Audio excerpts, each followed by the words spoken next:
Hello, farms. How are you all doing today? Good morning, good afternoon, good evening, depending from where you're watching this video from. But it's an afternoon here. So, guys, today we want to teach you now how to make a popular, delicious Igbo soup called bitter leaf soup.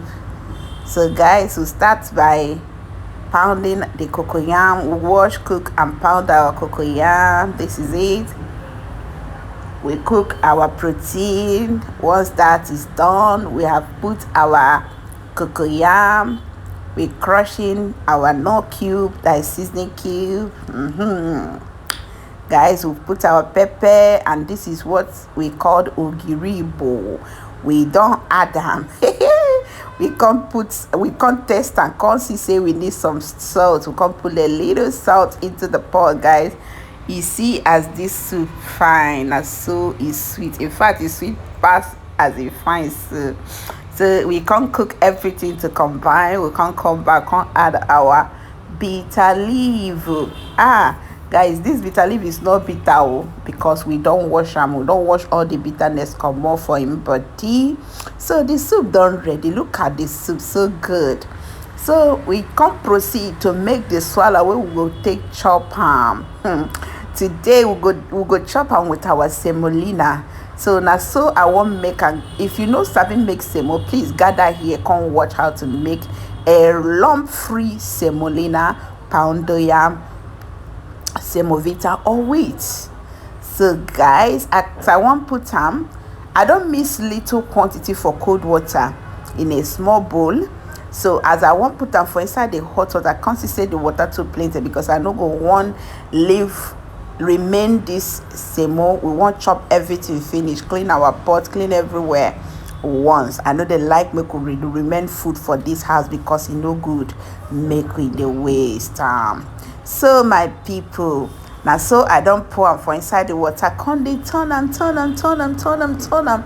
guys, if you want make this semo, make sure you have a strong turning stick like mine, so that you go fit be able to dey turn am. So when you don't pour, as we don't pour this that semo, the first one for where we mix for cold water for bowl, we no go stop to dey turn am, continue to dey stir am so that e go incorporate well, go mix well, and the lumps no go dey there. See am as e be now, like akamu where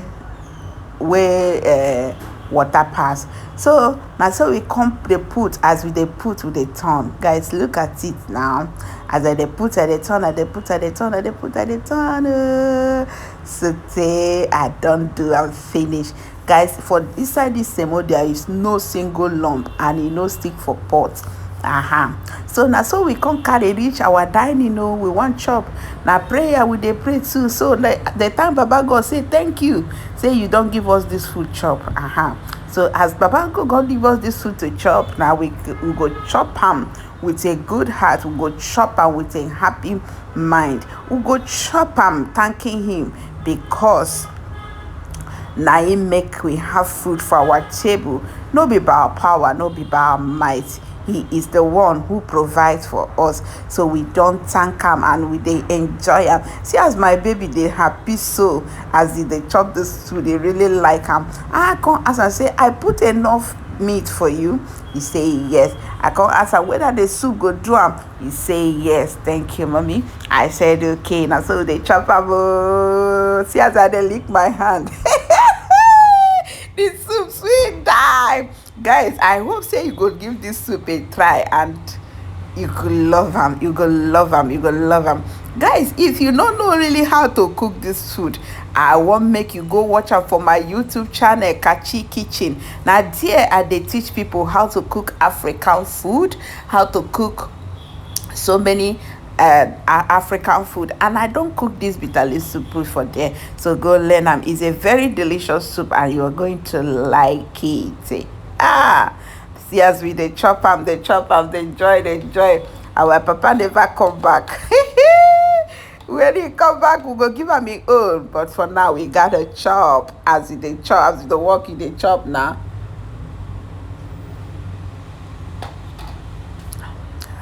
And so I open my water, download am, drink am. Guys, see my plate, I don lick am, I don finish. Hey, and so I don dey gada for ground. I can beat anybody now because power don come.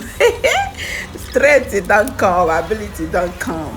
Hey, na so I just sit down dey say, God, thank you for providing this beautiful meal for us today.